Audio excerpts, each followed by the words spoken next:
Hello, welcome back, Halftime TV viewers and subscribers. And we'll be talking about that 100-meter semi-final between Oblique Seville and Noah Lyles. And I think people don't play how impressive Oblique Seville has been this season. He's shown before, last time around, barely missed out. And everyone was saying, whoa, what a prospect. Future ahead of him. All there for him, the world for him to conquer. That I don't know. There are so many superlatives to describe this youngster, and I think what he did a couple of months ago with Noah Lyles in Jamaica, it was all too impressive. Noah Lyles went on the interviews. He spoke about it. He said he'll get back at Oblique Seville, and on this, the biggest sporting stage, we're talking about the Olympics, folks.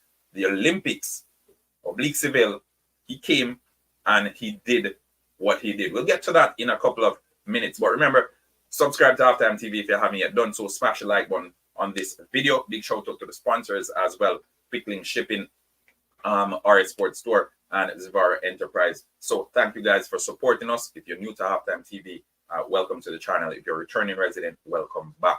The Olympics, it has been quite a spectacle in some areas, but it has been quite disappointing in others. And I think for the Jamaican track and field fans, for the last 24 hours, there's been a lot of disappointment with the Shelley and Fraser Price situation with Sherika Jackson pulling out of the 200 meters. But seeing Oblique Seville put on such an impressive performance in the 100-meter semi-final, I think it offers us a little bit of hope.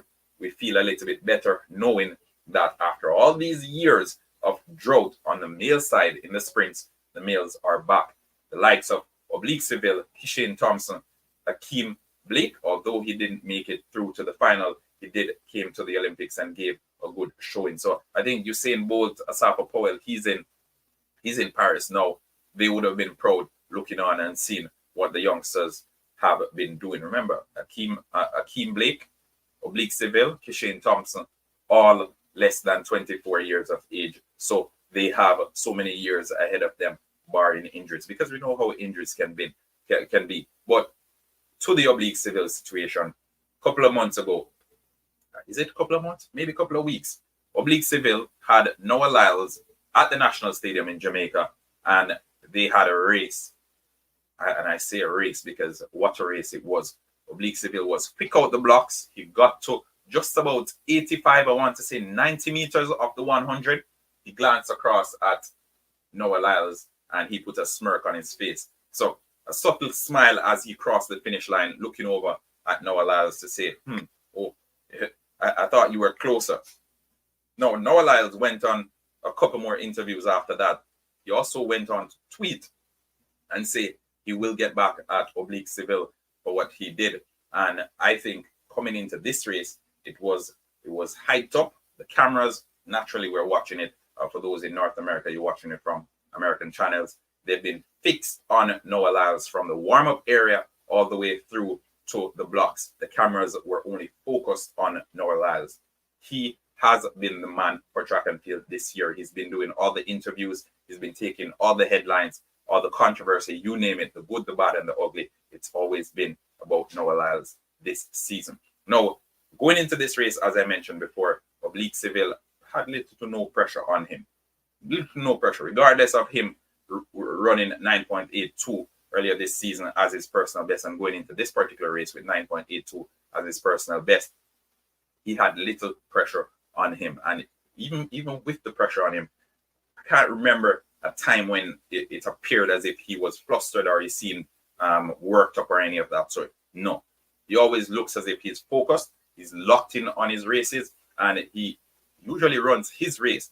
This time around, he had Noah Lyles 2 lanes away from him as they looked to make it to the final of the 100 meters for men. Now, quick start for both athletes. I think just about 30 meters, they were, I would say, almost equal. Oblique Seville pulled away at maybe 55-meter mark. Noah Lyles, he leveled it up a little bit. Oblique Seville then put on the afterburners, pushed it a little bit, got to 85 meters, and then he basically allowed his momentum to take him through the finish line. But before he allowed that momentum to take him through the finish line, another glance. He looked across again at Noah Lyles as if to say, come on, man, I expect you to be faster. If you're going to beat me, you need to go way faster than that. And remember, we're not talking about slouch times. And what I'm going to do now, I'm going to share my screen. I'm going to share my screen so you can see the times that we're talking about, because no slouch, very quick times. And as a matter of fact, that was one of the faster semi-final. It was the fastest semi-final. Oblique Seville, although he registered 9.81 and Kishane Thompson registered 9.8 flat. I think Noah Lyles was second with 9.83. So it was the second fastest semi-final, but 9.81 while looking across to see if your competitor is there. Tell you what, come the final, I don't expect Oblique Seville to look across, but how embarrassing is that? The second time this year, the second time in as many months, Oblique Seville looking across at Noah Lyles and saying, basically, your mouth is faster than your feet. Come on, you need to speed up those legs if you're going to catch us. You need to speed up those legs if you're going to get on top of the podium. And as a matter of fact, in order to get on top of the podium, you will need to beat me. So I'm going to turn it over to you, the Halftime TV viewers and subscribers. What are your thoughts on that super impressive race from Oblique Seville as he left Noah Lyles for dead again, the second time this year in a masterclass? We saw Kishane Thompson as well, and going into the final, it looks as if it's going to be Jamaica 1-2.